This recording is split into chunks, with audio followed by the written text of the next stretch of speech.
কারণ আমার জীবনের প্রথম হিট গান দেখলো রশিয়া, আপনারা হয়তো অনেকে। তো হাবিব ভাইয়া যখন বললো যে এই গানটা আমি বানিয়েছি বা আমি বানাচ্ছি, তো তখন আমি বললাম যে এই গানটা করা যায়।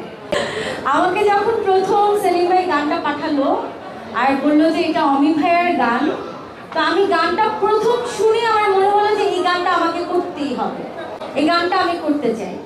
যদিও সচরাচর মিউজিক ভিডিও আমার অত বেশি করা হয়নি, কিন্তু এখনকার মিউজিক ভিডিওগুলো খুবই ডিফারেন্ট হয়। এখনকার মিউজিক ভিডিও কিন্তু সিনেমার থেকে অনেক বেশি বাজেটের কাজ হয়। তো আমি যখন এই গানটা শুনলাম অ্যান্ড এই গানের যে অ্যারেঞ্জমেন্ট দেওয়া হলো অ্যান্ড এই গানের কোরিওগ্রাফি করেছে আমাদের সিনেমার কোরিওগ্রাফার হাবিব ভাইয়া। তো হাবিব ভাইয়া যখন বললো যে এই গানটা আমি বানিয়েছি বা আমি বানাচ্ছি, তো তখন আমি বললাম যে এই গানটা করা যায়। কারণ আমার জীবনের প্রথম হিট গান দেখলো রশিয়া, আপনারা হয়তো অনেকে দেখেছেন। এই গানে কোরিওগ্রাফি করেছিল হাবিব ভাই। অ্যান্ড এই আজকে আমাদের যে গানের কি বলে, আমরা আজকে যে গানের জন্য প্রেস কনফারেন্স করছি, তোরে এক দেখাতে মনে ধরেছে, এই গানেরও কোরিওগ্রাফার হচ্ছে হাবিব ভাইয়া।